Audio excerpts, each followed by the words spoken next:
เบิ่งฝรั่งอยากผมดำแต่คนไทยอยากย้อมผมขาวเบิ่ง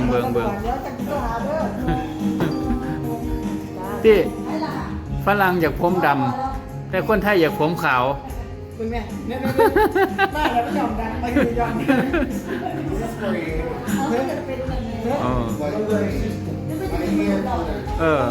มันอยากเป็นเกาหลีเกาหลีเป็นเกาหลีเลยเกาหลี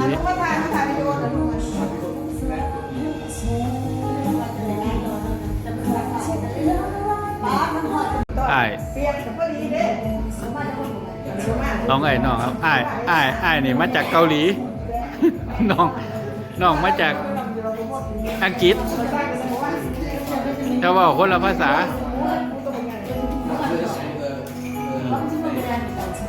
กูอ้ายอยากผมแดงจะเป็นฝรั่ง